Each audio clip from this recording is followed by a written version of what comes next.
Class, we are going to start on page 10 in our notebook, page 10. So pause the video till you get there.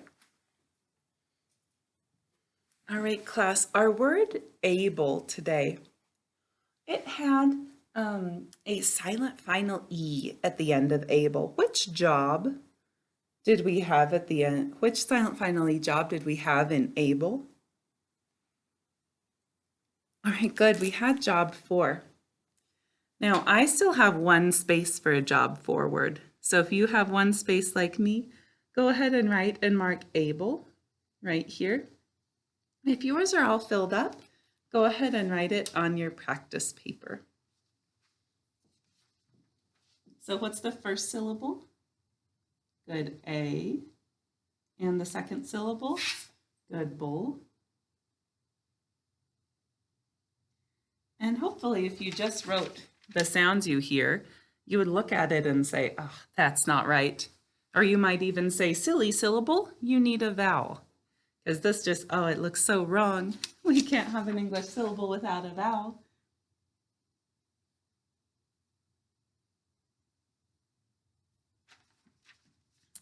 All right, so that's our word able. I have all my silent final E spots filled in now, or I will at the end of the day.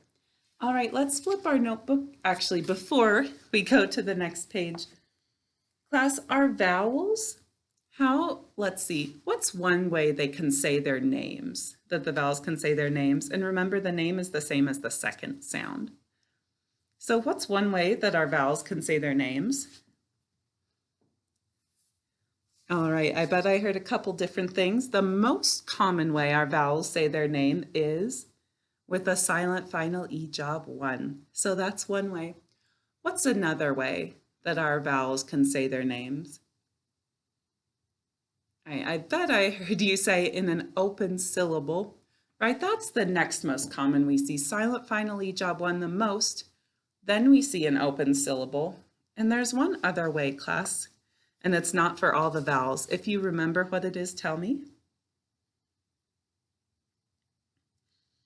All right, the third way, the least common way, is I and O may say I and O when followed by 2 consonants. All right, and so now we'll turn over to page 11, because I wanted to see if you could remember those ways before you saw the page that was going to tell you. All right, we don't have, or I don't have anything written in for this, for our a saying its name, because it's in an open syllable. So let's write able right here as well. Write able and mark it.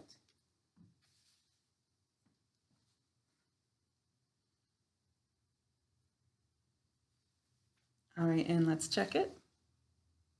All right, good. Okay. Let's see. All right, let's go back to page 9. All right, on page 9, we have closed syllables and then open syllables down here. All right, find your u, u, in the closed syllable section. Good. And go all the way over to the last one where we have this. Up here, when it says C, C, V, C, C, that just means we're going to have sticky consonants at the beginning and the end. Remember our consonants that are going to try and stick together.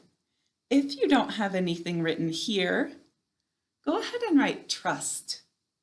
Trust. If you do have something like I do, write it on your practice paper. And say the sounds while you write them.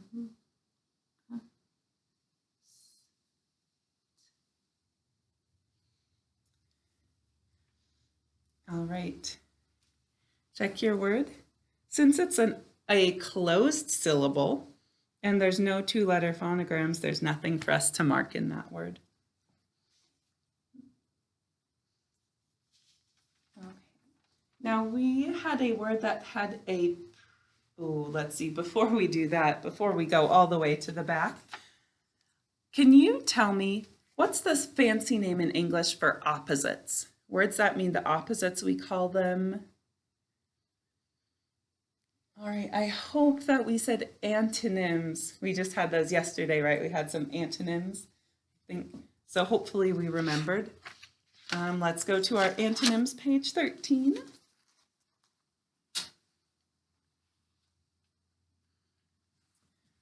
All right, so today we had the words able and unable. Remember, able means you can do it. Unable means you can't do it. Well, those sound like antonyms to me. So find your first free line on your antonyms page. The first section we'll write able. So write it, say the sounds while you write it, and then mark it.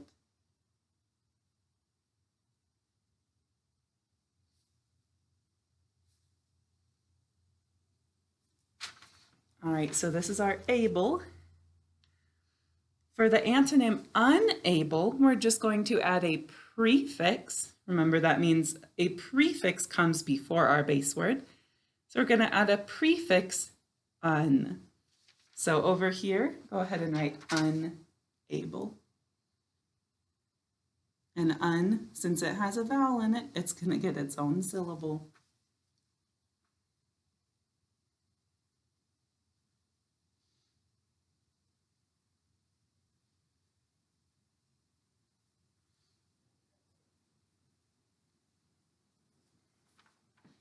All right, there we have it. Our latest antonyms are what?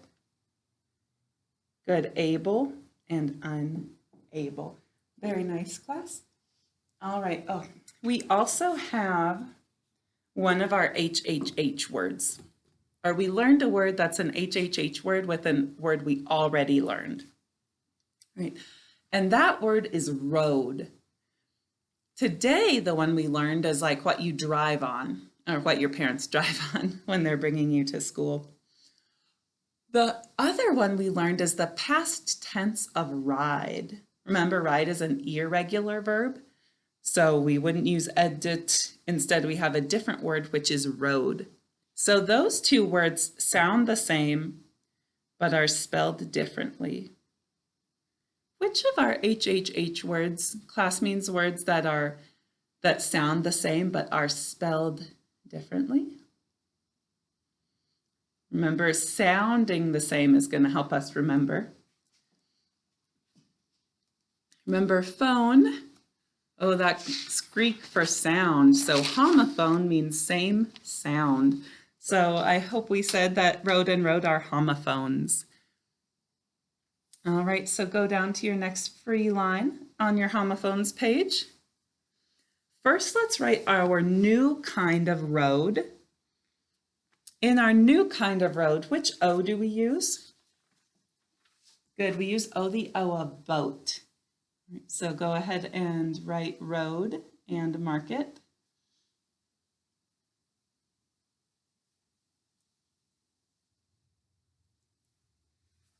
All right, make sure yours looks like mine. That's that kind of road. To help us remember, because right, they're spelled differently, so we need to remember which O do we use for this kind of road. I'm going to draw a little road that looks like it's kind of wiggly.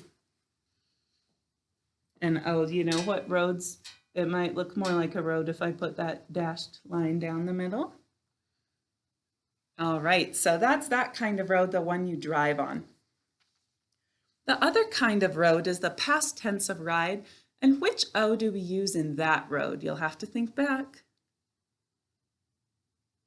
Oh, that one, right. We use A-O-U with good silent final E, job one. So go ahead and write on the other box, go ahead and write road is in the past tense of ride.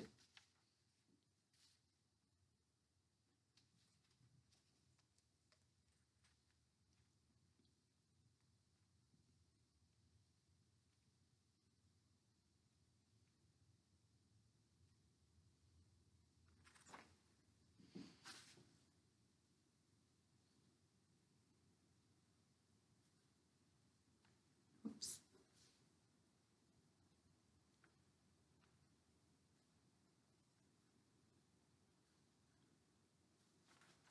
All right, nope, I started to make a mistake. Everyone does it. Okay, this road, let's see, I'm gonna draw a little bicycle.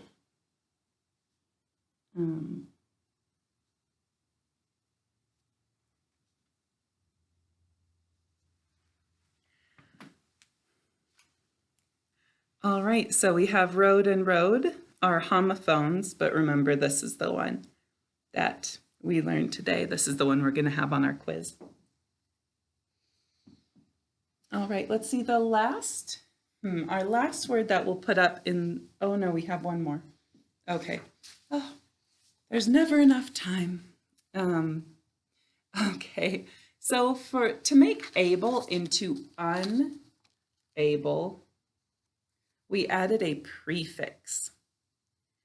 All right, so let's go to our prefixes and suffixes page, which is 33. Oh, and I already have this prefix written down. So if you don't have it, go ahead and write on the top section because it's a prefix, not a suffix. It goes before the word. And then un means not. All right. And then I have unless. I'm just going to go ahead and write a little comma after unless because I'm making a list. And then after it, I'm going to write unable. Unable. So right here, go ahead and write unable. And then mark it. Make sure you're doing the syllables and saying the sounds while you write them.